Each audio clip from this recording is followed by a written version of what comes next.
Welcome back to the channel, and in today's video we are doing a recap and review of Love Island USA Season 2 Episode 10. So once again we are back on set in gorgeous Las Vegas along with our sexy couples in the villa, and we're going to take these couples one by one as usual.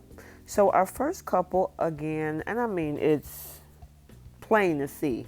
We're talking Johnny and Sally, and these two, I just think they're so awesome. I thought it was so sweet for him in this episode to actually give Sally a manicure. So I guess obviously they don't have any, outsiders because they're in a bubble due to the pandemic. So she doesn't have a manicurist. And so he became her manicurist and gave her a massage, and I mean, she was just over the moon about that, and I thought that was really sweet. And she's even said herself, that he's a real talent because he gave her that massage, and how her hands are all soft and oiled up. I mean, the thing is, he really puts a smile on her face, and I really truly think he's genuine. Again, with this couple, my rating is still very high.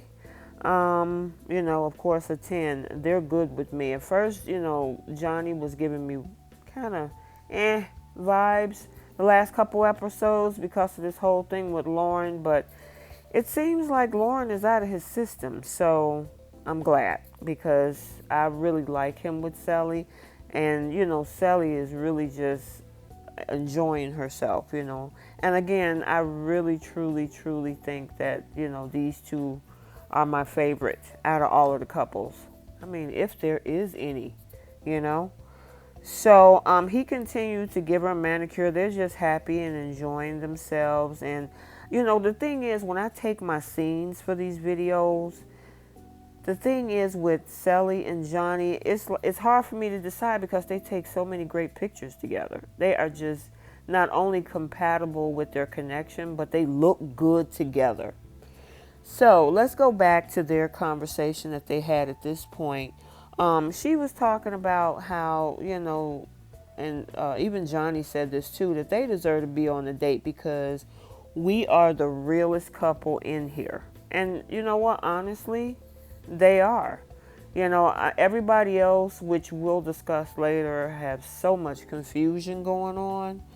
But, I love this couple. I mean, they, and they're actually getting deeper with the conversation that they're having, because Johnny wanted to know, what is she looking for when it comes to dating outside of the villa? And, she was like, I never met anybody like you, because most of the time, I'm meeting people that are totally opposite of me, like an opposite attract, and it just don't work. It just appears to not work out. But with us, we are so similar. We have a lot of fun. We're so attracted to each other, and I am just so happy with these two. I really truly like this couple, and again, they take great pictures together. I'm telling you, if you wanted to put them in a novel or something like that, this would be the couple to do that with, because I think they are absolutely gorgeous. And I mean, they're touchy-feely with each other. I like the affection and the intimacy, and it's not even all about sex with them, just they're very intimate with each other, not only with their emotional connection, but with the physical connection. And then at the end, when they had those dares and they dared Johnny to suck her toes, he had no problem whatsoever. And I mean, she was taking it all in. All right, let's move on to our next couple, which is Moira and Calvin. And I think Moira got a little bit of karma in this particular episode. So, Calvin was basically asking her, hey, where's your head at with all of this? And, Moira's like, hey, at this point, I am so smitten with you. And if anyone came in here, no one could actually turn my head. However, Mr. Calvin was like, our connection is strong, and yeah, I'm attracted to you, but, if there's new girls that come in, I want to be open to them, even if it's an opportunity for romance. And, Moira was not happy about that. And he's not touchy-feely with her. Now, see, that's interesting because she put the kibosh and the brakes on James. And granted, I don't know, James was kind of little. His energy was very high-strong. But now she wants the touchy-feely and the PDA. And Calvin is like, nah. I still want to build a connection with you, but I don't want to be like the other couples in here where we always touching and feeling on each other and all hugged up. And, that doesn't sit too well with Moira because, she's like, hey, she respects the fact that he doesn't like PDA, but if it's for reasons that he don't want to show me PDA because he's trying to keep his options open, I'm not cool with that.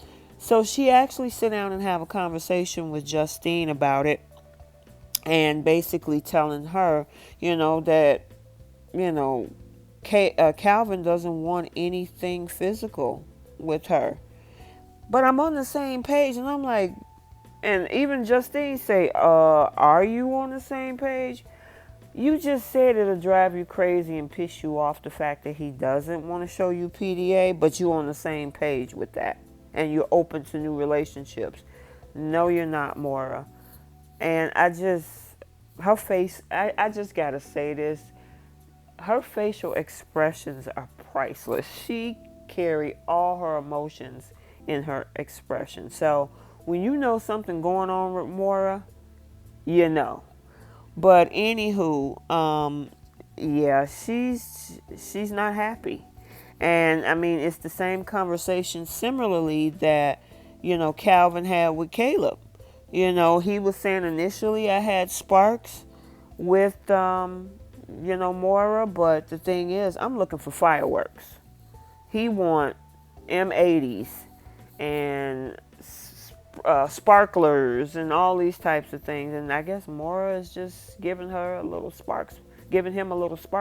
So it's not enough for him, and I can tell, obviously if I had to rate this couple, they would definitely be like a 2 because she's in, but he's not. And then he's telling her to kind of, let's just keep our affection low key just in case somebody come in here. I don't want them to see that I'm all over you. Dude, maybe you just need to recouple or get out of this. Or maybe you'll just be voted off the island by the viewers because, yeah, that's crazy. But anyway, this is how they play the game. If they kind of don't feel a connection with somebody, they move on. And of course, Moira is not happy about that. But this is she did the exact same thing to James. So now she got to get a feel of what that's like.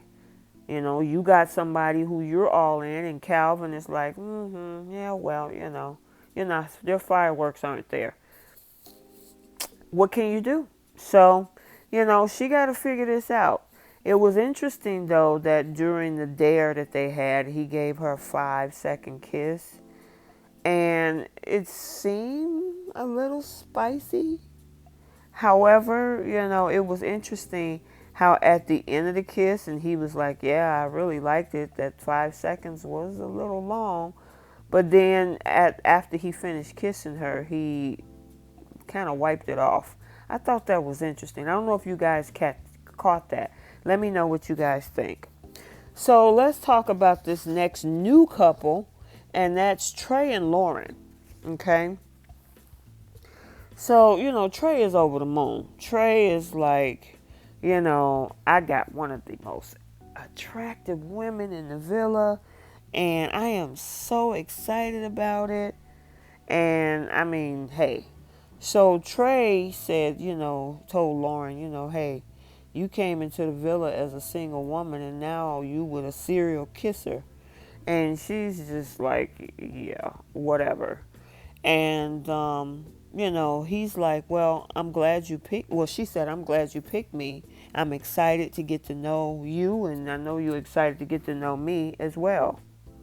And the thing is that she was saying that, she had preconceived ideas about him, but she thought it was cute that he has the nickname, and I guess she's going to use that as a nickname for him, which is the serial kisser. And she said, will this turn into something romantic? I'm not sure. But I found this particular scene extremely hilarious because he was grilling her about snoring, but he snored all night. I mean, the snoring was so bad that she had to put a pillow over her head. She didn't get enough sleep. I mean, the next morning, I mean, obviously you can tell her eyes is like, oh my God, I feel so tired. So, that was hilarious. I don't know what you guys thought about that, but I thought that was funny that his snoring was just that bad that, she couldn't sleep at all. She even put a pillow over top of her head. And she woke up the next morning pretty much cussing. She was like, I couldn't effing sleep. You kept snoring all night. And I don't even know if he was awake or whatever. But okay. So it was interesting later on in the episode how Trey was hoping that Carrington picked Lauren so he can pick Kierstan. What? Bro, what are you talking about? Yeah, what are you talking about, Trey? I mean, you was so, oh my God, Lauren, and now having conversation trying to figure out what's going on with Kierstan? Really, dude? And I'm like, okay, I can't keep up with you. I mean, at first it was Justine, and we know how that went.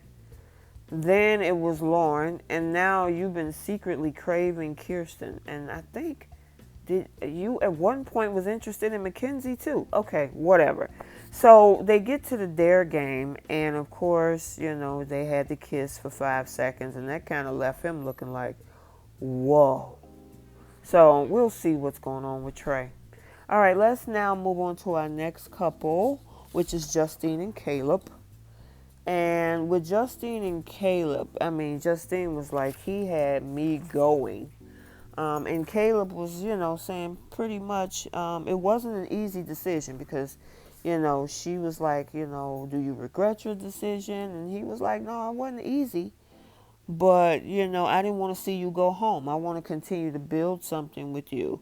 And she was like, I love your smile. I just absolutely love his smile. And he's so handsome. And he's so fine. And we're on the same page. And I don't know about this couple yet. Again, if I had to give them a rating, I would be probably at a 4 because I don't see it yet.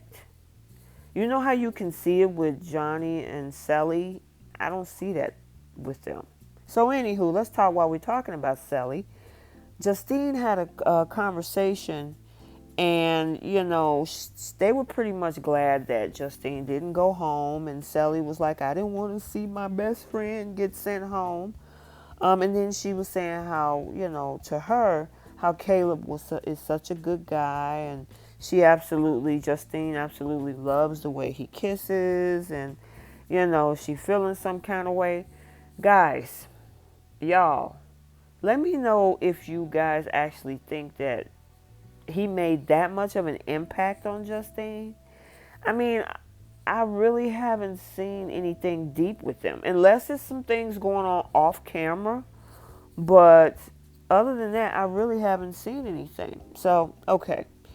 So, they'll have more conversations and,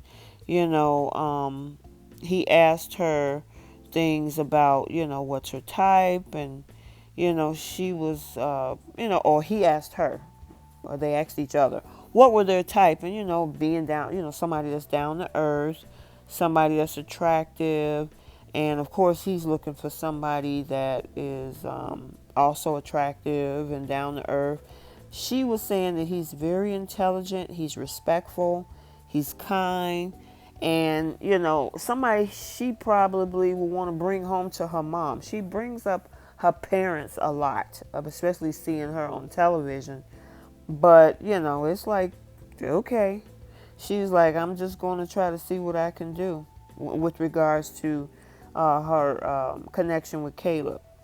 But, no regrets here. I mean, they seem like they're trying to slowly get to know each other. They also had talked about whether they lived with somebody before, and neither one has, so they have that in common, whether, that is something that they've ever done.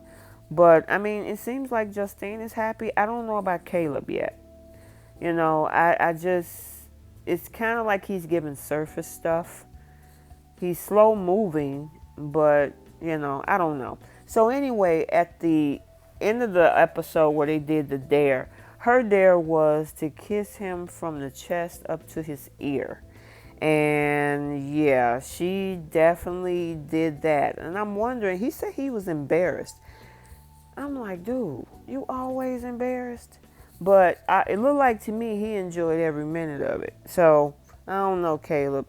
You gotta let loose a little bit, But he seemed like he had a good time with her, and she definitely enjoyed, doing that dare with him. So we'll see what's gonna happen with this particular couple, and what direction that they're gonna go. And like I said, I'm gonna give them a 4. Okay, so now we get into these two couples, which are, to me, are extremely toxic, both of them, because they are with two different guys who truly is not all in with the girls that they're with. But you know what? Let's unpack this. So we're going to talk about McKenzie and Connor. So McKenzie and Kierstan had a conversation, and Kierstan was basically, asking her, so how did your conversation go with Connor? And, McKenzie was like, well, she told me that she tried to reassure me that she never had an interest in him. And Kierstan was like, oh, really? Well, I heard differently. And she was like, well, there's people that's telling, Lauren. Lauren said to her that people need to own their own truth. And she noticed that when Connor turned the corner, they were all touchy-feely and they were holding hands. And, she was like, McKenzie was like, he didn't tell me nothing about that. And so they actually, were in the room talking, him and Lauren. They were actually in a conversation. And of course, McKenzie walked up on him, and she was like, can I speak to you for a minute? And it seemed like he didn't want to pull himself away from that conversation with Lauren, but he did. So when she pulled him outside, McKenzie was like, Kierstan told me what's been going on between you and Lauren, and how you said that you're attracted, you're interested in getting to know her, y'all were touchy-feely, you hold her hands. Is that true? And he hesitated, but he did own up to it. He said, we did hold hands. It was that way. I did those things. I'm sorry I didn't basically tell you, but it was a part of, and he just stopped right there. And I'm like, a part of what? Okay. But there were no hugs or kisses. And, McKenzie was like, well, why you didn't tell me? Was it because you thought I was going to be uncomfortable? Of course that's why he didn't tell you, because he know you was going to spaz out, just like you've done with everything else that happened with that girl, And she basically was like, trying to play it cool, she's trying to play the mature role and not the jealous girlfriend role. But, Connor was basically like, my conversation after the date has been clear with her that I'm not interested in her. And I'm like, really, dude? Yeah, okay. But, McKenzie is like, both of you guys just need to be honest. McKenzie, you need to be honest with yourself, too. That is this something that you need to be involved in, and you should realize this dude ain't giving you 100%. Okay. So they actually meet up again, and they're acting like, Mackenzie said, I come to the conclusion that I'm going to move past this. I'm really, truly going to move past this. And he was like, well, I'm glad that you are, that this is what you're doing. And she's trying to show herself the biggest, to be a bigger person, and they hugged it out. I still think that, with Connor, he's not 100%. And he needs to own up to his truth. And that's basically what Lauren is trying to tell him. So they start playing with these glasses. And he was saying she looked like Harry Potter. Excuse me. And then, of course, she was talking about how sexy he was and how she wanted to dress him like a doll when they get home. And I'm like, yeah, okay. Anywho, so they did the dare, and she had to spank him with a belt. And she was like, woo, that girl got a lot of power. So obviously, she slapped you real hard on the buttocks. So this is the crazy part. Connor got a text that that the actual suite was available. And the thing about that is that she took it upon herself to just say, I'm taking it. And a lot of people wasn't happy about that because she got up and was going to pull him off. And Connor like, hold on, don't we need to talk about this? You know, everybody need to get a vote. You can't make this decision unanimously. And she embarrassed the mess out of herself because everybody was looking at her like, okay, girl, you need to slow your roll. There's other couples here. You know, it was his choice to pick who was going to go into the suite, you know. So, yeah, she really embarrassed herself. So, let's talk about this other toxic couple, which is Kierstan and Carrington. And with Kierstan and Carrington, you can tell by the expression on Carrington's face that he is just not, he's not there. And, you know, they had a little conversation, and she was saying, you know, I know it's been difficult between us, and I'm glad we ever worked through it, but she really likes him. And, you know, he was like, well, how much? And she was like, a lot. And I'm like, okay, yeah. And it's not sinking in with him. He's just not there. And they started talking about how her breath smelled like hot sauce or hot dogs, and it was just an awkward conversation. And so, you know, even though she got a kiss in, she's like, oh yeah, I'm good. I'm glad we moving past this, but he's not there. So she got a text, and their text message that she received was that her and Carrington was going to go on their first date. And his response was, I didn't expect that. It was like, really, dude? That's your first response? But it's typical because he wants to be somewhere else. All right. So, anywho, they're getting ready for their first date, and she's trying to look all cute, and they both dressed up really nice. I guess before they left the villa, they didn't know where they were going, which was horseback riding, because they looked dressed like they were going to go out for a dinner date or something. So, I don't know. But anywho, that's what the date was, horseback riding. And then the thing is, this was part of, Kierstan's element, because she's from Texas and she was raised around horses. So this was pretty common for her. Whereas Carrington, he's never been on a horse a day in his life. But they managed, and he did fine. So, that was good. He thought it was a lot of fun.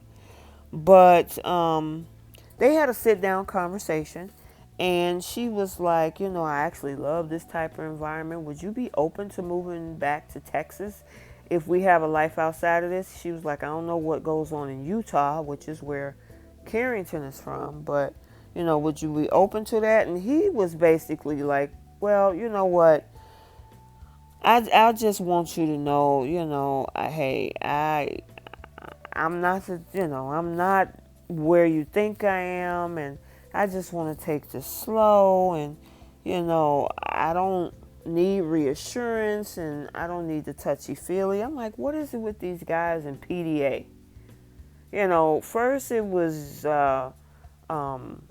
Moira's guy, and now it's Carrington. So, I don't know. This thing is crazy.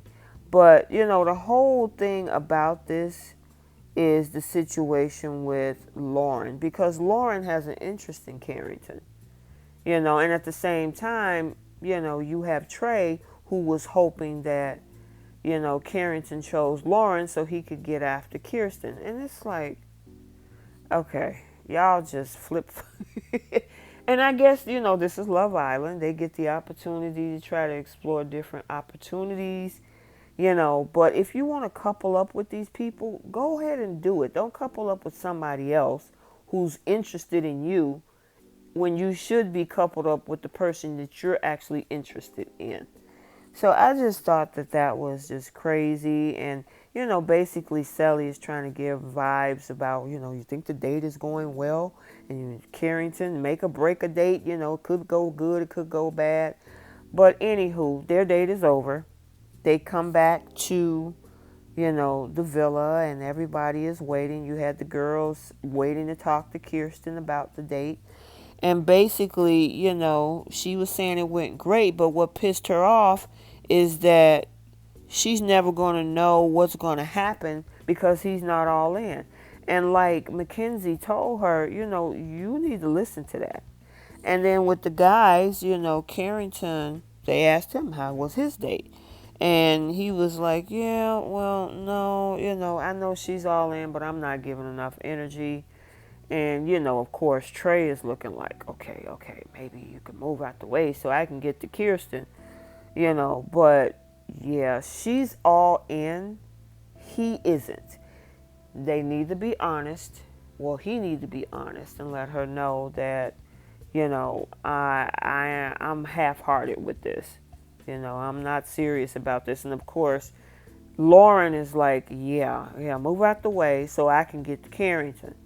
You know, so it's been pretty crazy with these four, you know. I mean, between McKenzie and Connor and Carrington and Kierstan, I just think these two couples are the two most toxic in the villa. We have Sally, which is our best. Our lukewarm couples are Moira and her guy Calvin, and then of course you got Justine and, you know, Caleb. And it's just, I don't know. It's unfortunate that we only got one hot couple right now, and you know more folks are coming, but we'll see. So then he had to give Caitlin a striptease as his dare, and oh my gosh, she really enjoyed it. I mean, I think he did a good job. What do you guys think? He was definitely trying to make it happen with his little striptease dance. And yeah, I was hoping to try to get as many good scenes as I could of him actually trying to do it. But you know, they kept bouncing from person to person trying to see everybody's reaction to his dance. But I don't see it with these couples. I give them a 2, if that. So I just wanted to quickly address the other game. I don't know what you guys think about this particular game that they had with the balloon thrust, where they had to actually mimic as if they were thrusting to bust balloons on their butts. They look like they had a good time. It was kind of funny. But you guys comment down below what you all think about this whole game that they had. It was kind of silly, but you know, they got to keep some of the challenges and the fun stuff going with the couple so it won't just be the same old, same old. So hey, I think it was cool. But other than that, give me your thoughts, your comments on this week. I have some shout outs. Shout out to Asayawi Agban. I don't want to mispronounce your name. Thank you for engaging with the channel, and with Kanye Sokella. Thank you so much for engaging with the channel as well. So feel free to please like, comment, and subscribe, and we'll see you next time.